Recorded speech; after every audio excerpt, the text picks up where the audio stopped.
Jaheim, what teams have you met with? Say that one more time. What teams have you met with? I met pretty much everybody. I heard from a lot of different teams, so I pretty much met with everybody. Okay, and I say that correctly, Jaheim? Yes, sir.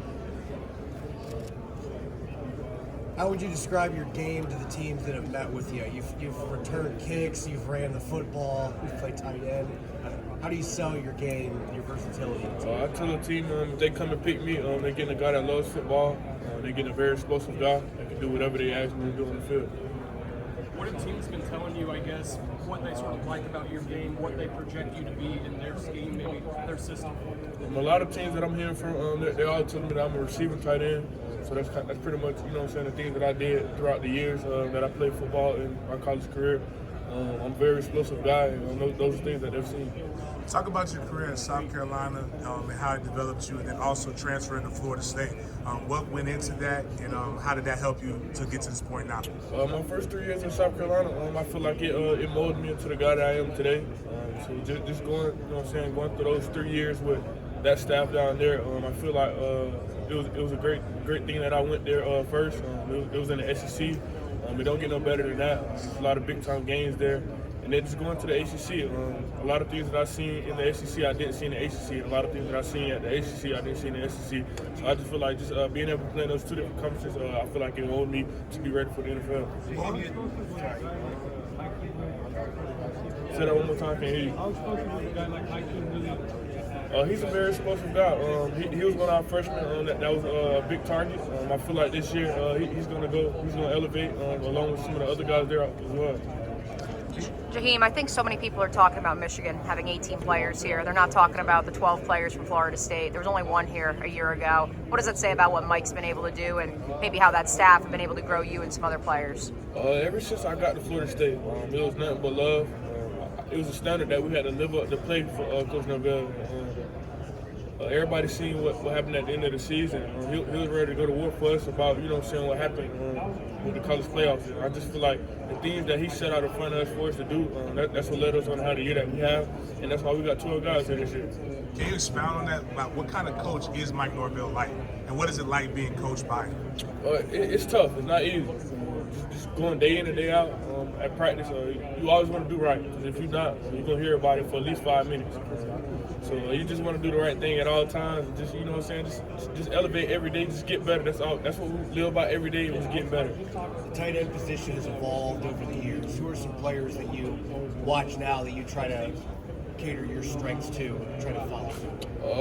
I really don't watch guys and try to, you know what I'm saying, try to take things from their game, because I always tell people that when you try to do things like that, you don't accomplish what you want to accomplish from someone else's game, you kind of get down on yourself. So that's why I always try to be the best version of myself. With how this league has gone to being like such a matchup type of game, like how does that cater to your ability and your physical stature? I feel like it goes well with my game. I feel like I'm a threat when it comes to vertical speed and just creating different mismatches on a linebacker or a safety. So that's why I always tell teams you're getting a very explosive player. Do you have a time that you're aiming for in the 40 tomorrow? No, just fast as I can run. Jaheim, 69% of your receiving yards came after the catch. What do you credit that to? Say that one more time. 69% of your receiving yards came after the catch. Number one in college football. What do you credit that to? I just say just things that I trained over the summer. I went hard as I could. I did everything that my coaches asked me to do over the summer, and it paid off during the season. What are you doing in combine training right now? I'm down at Fort Lauderdale, the HPE. Buccaneers at all? Yes, I have. Was that a formal or informal? Both. What was it like meeting with the Todd Bowles and some of the coaches? It was great. Just hearing from those guys of what they liked about my game. I asked them what they was expecting. Just hearing from those guys was great. How cool would it be to keep playing in the state of Florida where you've had a lot of success? It would be great. It'd be a lot of family at each game, so it'd be a lot of support system behind me. Ready for whichever team. If I stay in Florida, it'd be a lot of family members there for me. So Describe speaking yourself of, as a tight end. What is an NFL team getting with Jaheim Bell? They're getting a very explosive player. That's what I always tell them. A guy that loves football, a very explosive player. so speaking of Florida, have you met with the Jaguars? Yes, I have. Okay, how did that meeting go? It went well. Yeah, what did they explain as far as their tight end position? Are they looking to expand it knowing they took a second rounder last year? Yeah. I mean, they said they're looking for another guy. If they want an explosive player, they'll come get me. and that'll be it. What was that process like, that experience? Like you, Johnny Wilson, Keon Coleman, like you guys all competing for touches and targets. Man, I ain't gonna lie. I always tell people I don't know how Coach Norvell did it. I don't know how he put that offense together. It was a lot of us. And the first day of spring, it was just crazy just seeing all those different guys that could be a player that could take off at any moment.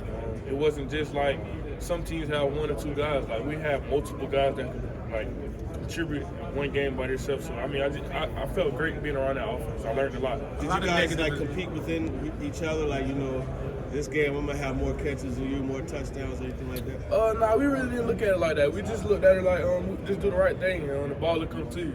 We never had an offense where we said, okay, the ball is going to you on this play. It's always, you know what I'm saying, a scheme.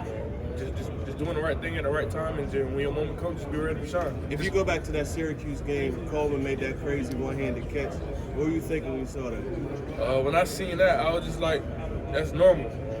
I seen it in practice almost every other day. So to everybody on the outside, that was something new to them, but I seen it every day. Like, he did that every day at practice. That's something he quickly showed you guys, you know, that right. his routine? Right. Describe the impact of Jordan Travis. What was that like? Again, you talked about all the different weapons that you had. Like, what was it like playing with a quarterback like that? And when he obviously went down, what was that impact like to the team? It was very impactful to the team. Just having a guy like Jordan, he has a great heart for the team. He was ready to sacrifice anything for us. When he went down, we knew we had to do it for him. That's why we came up with a finish for 13. That's what we did. When he got hurt, he was still at practice every day, and that meant a lot to us.